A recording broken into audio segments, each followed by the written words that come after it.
नमस्ते, मैं एस्ट्रो दिव्या कांति। आज मैं बात करूँगी कि कुंडलिका में धन योग कब-कब बनते हैं और कुंडलिका के धन योग कब फलित होते हैं। तो व्यक्ति को इससे बहुत हेल्प मिलती है। जैसे किसी की भी कुंडलिका अगर हम देखते हैं और उसके पत्रिका में धन योग है, तो उसको जीवन में है ना मतलब वो कहीं पे भी हो, बाय द टाइम वो है ना बहुत अच्छी पोजीशन में होगा, सक्सेसफुल होगा। वो जो भी काम करेगा उसमें सफलता मिलेगी उसको। बट ये है कि ये धन योग किस तरीके से है ना मतलब फलित होते हैं, धन योग क्या है? जैसे कुंडलिका में अगर द्वितीय भाव कहेंगे, दूसरा भाव और 11वाँ भाव, मतलब दूसरा भाव धन भाव कहा जाता है, 11वें भाव को आय के भाव का मतलब आय स्रोत, कहाँ से पैसा आएगा, ये बताता है। तो धन भाव हम इससे पैतृक संपत्ति भी देखेंगे। वो किस कुटुंब में पैदा हुआ है, उसकी पैतृक संपत्ति किस तरीके से है। पर इससे जैसे धन भाव का स्वामी, आय भाव का स्वामी कितना बली है, उच्च का है, इसके पे इन भावों पे किन प्लैनेट्स का प्रभाव है, ये सारा कैलकुलेशन करके हमें ये पता चलता है कि व्यक्ति धनी होगा या नहीं होगा। तो कुंडलिका में धन योग कई प्रकार से बनते हैं। मेन जैसे लग्न को भी देखेंगे, अगर जिसका लग्न बलवान है, लग्नेश उच्च का है और लग्न पे अच्छे ग्रहों की दृष्टि है, जैसे लग्न पे गुरु की दृष्टि है, चंद्रमा की दृष्टि है, बुध की दृष्टि है और लग्नेश अपने आप में बली है, ये भी बहुत स्ट्रॉन्ग धन योग बनाता है। धन योग कब फलित होते हैं बट जैसे धन योग जैसे द्वितीय 11वें भाव से तो बन रहा है और अगर जैसे चंद्रमा मंगल की युति कुंडलिका में कहीं भी हो, तो भी है ना धन योग बहुत स्ट्रॉन्ग बनता है। कुंडलिका में अगर गुरु उच्च का है, तो भी धन योग बनता है।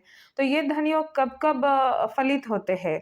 धन योग में अगर उस प्लैनेट की ग्रह दशा अ, बहुत सही समय पे आ रही है, प्लैनेट की दशा लंबे समय पे है, तो प्लैनेट की दशा जैसे धन योग बनाने वाले प्लैनेट जो भी है, लग्नेश की दशा, ये इनकी अच्छी ग्रहों की दशा में धन योग फलित होते हैं।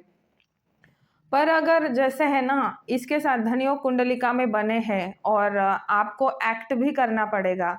मतलब धन योग को देखते हुए जैसे है ना, बैठे नहीं रहना, मतलब कितने भी अच्छे योग हो, तो भी आपको प्रयत्नशील तो ज़रूर रहना चाहिए।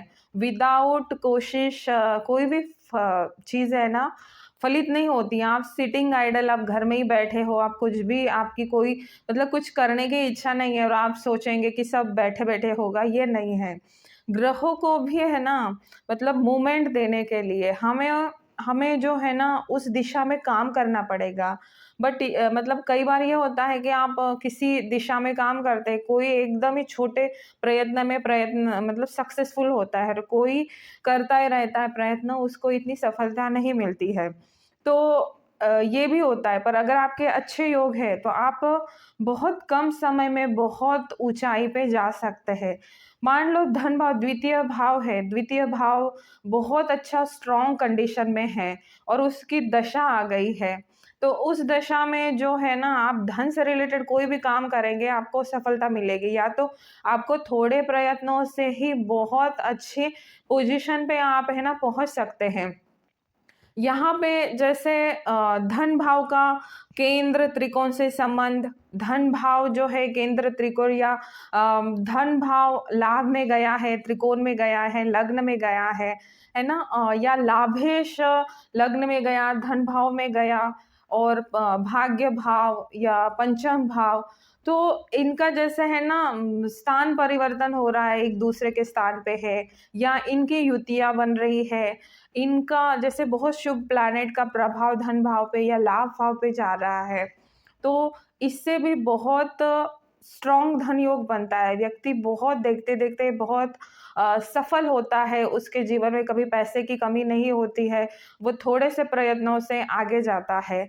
अगर आपके धन देने वाले प्लैनेट, आपका लग्नेश, चंद्रमा निर्बल है, तो उनको बली करने के उपाय करना चाहिए। और कई बार विपरीत धन योग भी बनते हैं, जैसे 6, 8, 12 के जो प्लैनेट हैं, ये इन उच्च के हो, इन पे शुभ दृष्टि हो या इनका चेंज हो, भाव परिवर्तन हो, तो ये भी बहुत बड़े धन योग देने में समर्थ होते हैं। मतलब ये देखा जाता है कि छठा, 8वां, 12वां घर इतना मतलब अच्छा नहीं होता है, मतलब उसको नेगेटिव समझा जाता है, बट इनसे भी बहुत अच्छे-अच्छे धन योग बनते हैं। धन योग के लिए आपको प्लैनेट की दशा को देखना पड़ेगा। प्लैनेट अगर मज़बूत है, ग्रह युद्ध में तो नहीं हार रहे हैं। फिर D9, D10 चार्ट में भी जैसे धन योग का स्वामी किस कंडीशन में है, लाभ का स्वामी किस कंडीशन में है, तो D9, D10 चार्ट को भी हम चेक करेंगे। तो अगर सब जगह अच्छी चीज़ें दिख रही है, ग्रह बली है, तो आपको उस ग्रह की दशा अंतर्दशा में बहुत बड़े-बड़े लाभ मिलेंगे। और यहाँ पे जैसे है ना, कुछ मतलब आपको कुछ ना कुछ तो करते ही रहना पड़ेगा। विदाउट उसके है ना, आपके प्लैनेट फल नहीं देते हैं। आप अगर प्रयत्नशील होगे तो ही आपके योग फलित होंगे। आपके योग तभी फलित होंगे जब उस ग्रह की दशा अंतर्दशा आपके ऊपर लगेगी। भले कितने बड़े ही धन योग हो, राजयोग हो, बट अगर उस प्लैनेट की दशा अंतर्दशा नहीं है, तो आपको फल नहीं मिल सकता है और प्रयत्नशील भी होना पड़ेगा। कई बार मैंने देखा है कि कई कुंडलिका भी अच्छी है और बहुत अच्छे धनयोग भी पत्रिका में बने हुए हैं, बट उस व्यक्ति का लाइफ उससे प्रभावी नहीं है। बट और फिर हम उस व्यक्ति से बात करते हुए पता चलता है कि उसका इतना कंप्लेंट करने वाला नेचर है और उसकी मतलब वो कोई क्रिएटिविटी ही नहीं करना चाहता, प्रयत्नशील ही नहीं रहता, काम करने की उसको इच्छा ही नहीं है। तो ऐसे लोगों के बड़े धन योग जो है ना, ऐसे ही रह जाते हैं। आपको मतलब कितना भी कुछ हो पत्रिका में, आपको बहुत प्रयत्नशील रहना पड़ेगा।